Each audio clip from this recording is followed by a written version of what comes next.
Ethiopia wanted to build a dam that they needed to generate electricity for a region that covers how many millions of people? Well, the population of Ethiopia is over 100 million. You're right. And only, I think, just over 50% of their population have access to electricity. Yeah. And if you talk to anyone about the story of Africa, the biggest problem in Africa is that when the world is talking about technology, 600 million people out of 1.4 billion do not have electricity. Yeah.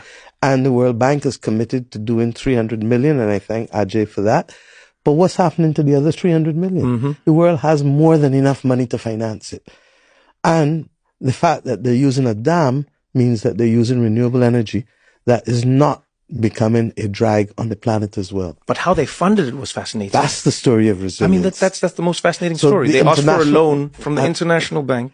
And the bank's international community refused to fund it for whatever reasons. And the Ethiopians turned inward.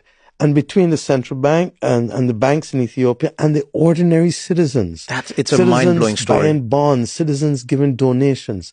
And I said to the Prime Minister 2 days ago when we opened it to Abiy, I said, look, you know that this is the 21st century Adwa.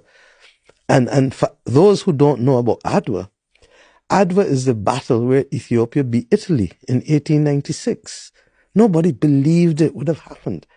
And Ethiopia came together, and it took them, I think, almost 2 years in the long trek, and they rose majestically. Adwa is what led to the beginning of the Pan-African movement.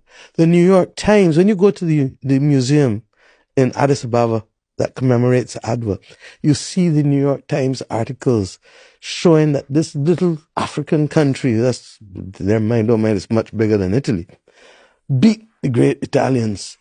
And out of this then came the entire movement that, guess what, black people can achieve something after centuries of domination and subjugation. And out of that came the glory of the Pan-African movement, the conferences, ultimately the 1945 Manchester Conference, which really was the last major one before the independence movement, and Nkrumah and all of the others coming out. So for me, this engineering feat is the biggest dam in Africa. It's like 2 kilometers wide, 550 feet high. I mean, you have to see it to believe it. I've never seen water move at that speed. And even after they take the water that they need for the dam to generate the electricity, the overspill is coming down with a ferocity that I've never seen it. And that they could do it when the world said no. It took them 14 years, but they did it.